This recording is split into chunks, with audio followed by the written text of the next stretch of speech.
couldn't hear you. What does he accuse him? Okay, Taylor? He says that he just throw all the garbage around. Yeah, that he was getting into the garbage and spreading it around. We'll have to see if that really is the truth, though. That's what the neighbor's accusing him of doing. So let's go ahead and see what else happens. Let's see, Nori, go ahead and continue on where it says there's two sides to every story. You just read the next two paragraphs, because one of them's really small. There are two sides to every story, I said. Chip never leaves our door. He's a menace, she repeated, as if she's been all morning rehearsing that expression. Next time I'm calling animal control. She trudged off, and when Dad closed the door, Chip's door swung on its hinges. Okay, Natalie, please put your box onto the side and follow along with us. Okay, we're now on page 296. Okay, let's see. And that's the last table before we go back to table 4, so I'll go ahead and read next in a bit. Maybe we should reconsider this door, my dad said, and remove it before there's more trouble. It isn't Chip, I insisted. Loud noises terrify him. So how could he knock over trash cans? Are you suggesting that Mrs. Stenforth is wrong? She's never even met Chip, I said. A neighbor knocks or rings the bell under the bed. Okay. I tapped the door with my foot and it swung. Surprised that it responded to such a light pressure, I looked more closely and then noticed scratch marks in the paint. Marks that looked too tiny to be Chip's, but Chip was our only pet. Could something else be causing all this trouble? I'd have to investigate. Okay, back to table 4. Starting with that night. On page 296, that night. That night, I took the flashlight under my pillow and waited around midnight. I heard Chip's toenails click across the floor, then creaking steps as he crept downstairs. A minute later, his dog door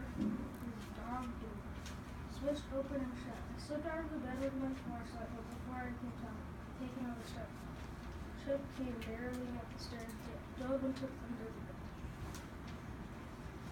I could hear Chip's bowl scrape across the kitchen floor downstairs. Then I heard the bowl tip and dog skitter about a dedicated detective. What sounded like chattering. I tried to interpret the sounds, but it was like trying to comprehend some foreign language. Okay, let's stop and just ask ourselves another question to make sure we're understanding everything that's going on.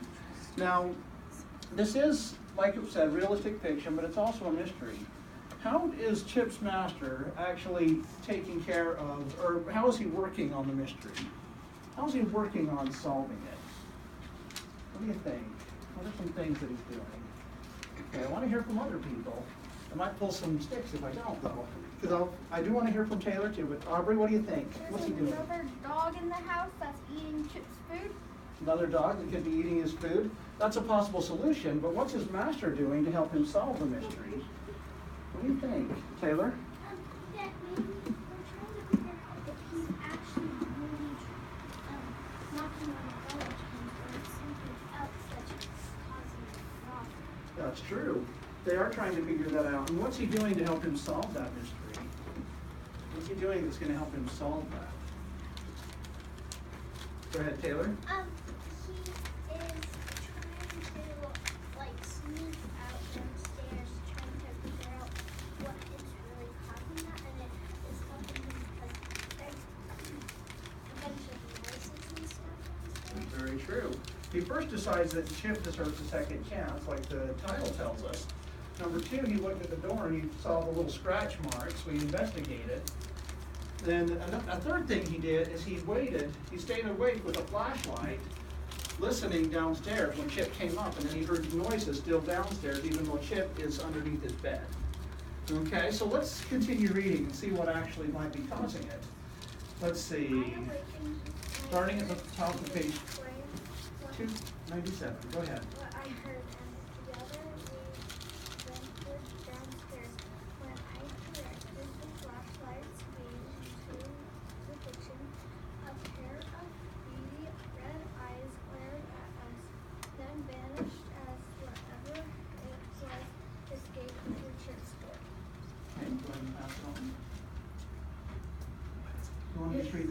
on some more.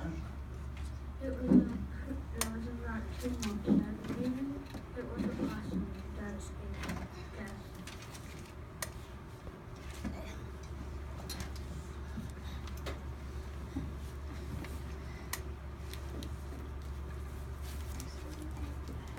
Now we put that away and make sure you're listening, okay? And follow along. Well, that sure wasn't Chip, I remarked, and scanned the kitchen with the flashlight, illuminating the scattered dog food. No one would know. Now, Now we know why Chip's lost weight. okay. And who's been getting into Mrs. Danforth's trash? Dad added. The next day we made a cover on Chip's story that we could put on at night to keep any animals out. Or keep out any animals. Afterward, my father and I headed over to the pest booth, Mrs. Stanforth's trash cans. Chip poked his head through the door and watched us go. And I thought he might accompany us, but just when the truck turned down to our street. Okay, and the last one.